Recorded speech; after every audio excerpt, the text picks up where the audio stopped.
দেশের ২৯টি রাজ্যের মধ্যে ১৮টি রাজ্যে বিজেপি ও বিজেপি সহযোগীদের দখলে অশ্বমেধের ঘোড়া পাঞ্জাব সহ কিছু কিছু জায়গায় হোঁচট খেলেও ঘায়েল হয়নি। বিধানসভা নির্বাচনে ২ বছরের মাথায় বিহারকে প্রায় নিজেদের কবজায় নিয়ে এসে অমিত শাহরা তাদের বিজয়রথকে গতিময় করে তুলেছে। এবার বিজেপির লক্ষ্য ১৭ সালের শেষ কিংবা ১৮ সালের প্রারম্ভেই ৫টি রাজ্যের বিধানসভা নির্বাচন। এই ৫টি রাজ্যের মধ্যে একমাত্র গুজরাট ও কিয়দাংশের নাগাল্যান্ড ছাড়া আর অন্য কোথাও বিজেপি বা বিজেপির সহযোগীদের সরকার নেই।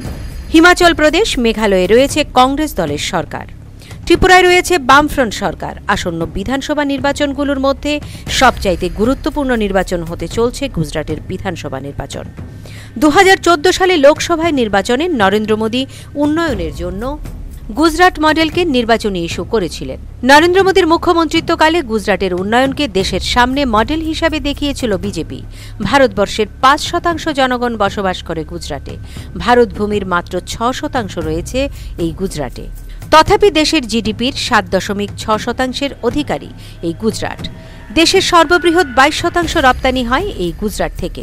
যদিও বিজেপির প্রাক্তন মুখ্যমন্ত্রী আনন্দবেন প্যাটেলের সময় দলিতদের নিয়ে হার্দিক প্যাটেলের আন্দোলন বিজেপিকে বেশ বেকায়দায় ফেলে দিয়েছিল, তথাপি চাণক্য অমিত শাহের কৌশলী পদক্ষেপে আনন্দবেন প্যাটেলকে সরিয়ে বিজয় রূপনীকে মুখ্যমন্ত্রী করার হার্দিক প্যাটেলের ইস্যুটিকে আপাতত দমিয়ে দিয়েছে বিজেপি। তার উপর শঙ্কর সিং বাগেলার কংগ্রেস ত্যাগ সহ ৩ জন কংগ্রেস বিধায়কের পদত্যাগ ও রাষ্ট্রপতি নির্বাচনে ১১ জন কংগ্রেস বিধায়কের ক্রস ভোটিং গুজরাটের আসন্ন বিধানসভা নির্বাচনকে বিজেপিকে পুনরায় খুবই শক্ত জায়গায় এনে দাঁড় করিয়েছে।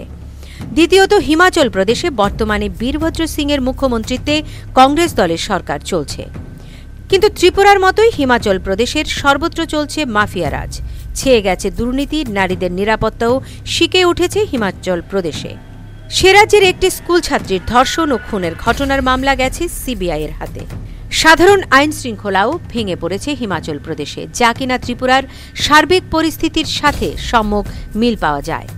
পক্ষান্তরে হিমাচলের প্রধান বিরোধী দল বিজেপির অভ্যন্তরে অন্তকলহ থাকলেও সম্প্রতি সিমলা মিউনিসিপ্যাল কর্পোরেশনের দখল করেছে বিজেপি। ভোরঞ্জ ও সুজানপুর উপনির্বাচনও গেছে বিজেপির দখলে। রাজনৈতিক তথ্যবিজ্ঞ মহলের ধারণা, হিমাচল প্রদেশের আসন্ন নির্বাচন সভা নির্বাচনে বিজেপি সরকার গড়ার সম্ভাবনা রয়েছে। মেঘালয়, নাগাল্যান্ড ও ত্রিপুরা বিধানসভা নির্বাচনের আগে ২০১৭ সালের নভেম্বর ও ডিসেম্বর মাসে হিমাচল প্রদেশ ও গুজরাটের বিধানসভা নির্বাচনী ফলাফল উত্তর পূর্বাঞ্চলের এই ৩টি রাজ্যের নির্বাচনে যথেষ্ট প্রভাব ফেলবে বলা চলে, বিশেষ করে ত্রিপুরার বিধানসভা নির্বাচনে। তবে নাগাল্যান্ডে এনপিএফ পুনরায় বিধানসভা নির্বাচনে ক্ষমতায় ফেরার সম্ভাবনা প্রবল। বর্তমানে বিধানসভাতেও বিজেপির এই নাগা পিপলস ফ্রন্টকে সমর্থন জুগিয়ে চলছে।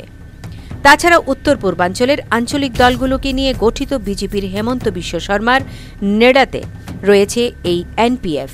মেঘালয়ের বিধানসভা নির্বাচনেও এই নেডার অন্তর্ভুক্ত মেঘালয় ইউনাইটেড ডেমোক্রেটিক পার্টি ও প্রয়াত পিএ সাংমার তৈরি করা ন্যাশনাল পিপলস পার্টি, যারা নেডাতে অন্তর্ভুক্ত হয়েছে, সেই দুটি পার্টিকে সাথে নিয়ে বিজেপির সরকারে আসার সম্ভাবনা প্রবল। মণিপুরে বিজেপি সরকার গড়ার ক্ষেত্রেও এই ন্যাশনাল পিপলস পার্টি বিজেপিকে সহায়তা করছে। তাছাড়া সম্প্রতি মেঘালয়ের তুরা কেন্দ্র থেকে একদা নির্বাচিত লোকসভার প্রাক্তন অধ্যক্ষ পিএ সাংমার মৃত্যুর পর মেঘালয়ের বর্তমান কংগ্রেস দলের মুখ্যমন্ত্রী মুকুল সাংমার পত্নীকে তুরা লোকসভার উপনির্বাচনে হারিয়ে জয়লাভ করেন এনপিপি প্রার্থী কে সাংমা। গারো পাহাড়ে বিগত বিধানসভা নির্বাচনে কংগ্রেসের জয়লাভ করা মোট ২৪টি আসনের মধ্যে ২২টি আসনই পড়েছে তুরা লোকসভা কেন্দ্রে। অর্থাৎ মেঘালয়ের রাজনৈতিক গতিপ্রকৃতি পর্যবেক্ষণ করে তথ্যবিজ্ঞ মহলে ধারণা করা হয়েছে আসন্ন বিধানসভা নির্বাচনে মেঘালয়ে বিজেপির সমর্থিত সরকার গঠন হতে চলছে। অর্থাৎ আগামী ১৮ সালের প্রারম্ভ পর্যন্ত দেশের মোট ৫টি রাজ্যের আসন্ন বিধানসভা নির্বাচনে ৪টিতেই বিজেপি ও তাদের সহযোগীদের ক্ষমতায় দখল করার সম্ভাবনা প্রবল। বাকি রইল ত্রিপুরা। মোদী অমিত শাহের অশ্বমেধের ঘোড়া ভারত বিজয় করতে করতে বহুদূর এগিয়ে গেলেও কোথাও সিপিএম-এর সাথে প্রতিদ্বন্দ্বিতা করতে হয়নি। এই প্রথম ত্রিপুরাতে সিপিএম-এর মতো অপর একটি ক্যাডার ভিত্তিক দলের সাথে দেশের প্রবল শক্তিধর ক্যাডার ভিত্তিক দল বিজেপির লড়াই। এ রাজ্যের রাজনৈতিক লড়াইয়ে সিপিএম-এর সুদীর্ঘ অভিজ্ঞতা। তাছাড়া বিগত ২৪ বছর ধরে সিপিএম এ রাজ্যে টানা ক্ষমতায়। বিপরীতে দীর্ঘদিন ধরে রাজ্যের বিভিন্ন স্থানে সংঘ পরিবারের কম বেশি প্রভাব থাকলেও এ রাজ্যে বিজেপির যথাযথ উত্থানের বয়স মাত্র 17 মাস। যদিও এই 17 মাসেই বিজেপি ত্রিপুরাতে শক্তিশালী রেসের ঘোড়া হয়ে উঠেছে। বিগত 24 বছরে এবারই প্রথম ত্রিপুরাতে শেয়ানে শেয়ানে প্রতিদ্বন্দ্বিতা হবে। মোদী অমিত শাহের অশ্বমেধের ঘোড়া ত্রিপুরায় এসে মানিক বিজনধরদের কাছে বাধা পড়বে কিনা সেটাই এবার দেখার। যদি সিপিএমের লবকুশদের হাতে অশ্বমেধের ঘোড়া আটকে যায় তাহলে সমগ্র দেশে বিজেপির বিরুদ্ধে মতাদর্শগত লড়াইকে সিপিএম নেতৃত্ব দেবার মতো পরিস্থিতি তৈরি হবে। নতুবা 18 সালের প্রথম 3 মাসের মধ্যে দেশের 29টি রাজ্যের মধ্যে বিজেপি ও তার সহযোগীদের দখলে চলে আসবে মোট 23টি রাজ্য। অশ্বমেধ ঘোড়া নিয়ে পৌঁছে যাবে ভারত রাষ্ট্রের রাষ্ট্রযজ্ঞের কাছে ধারে। Bureau report, news vanguard.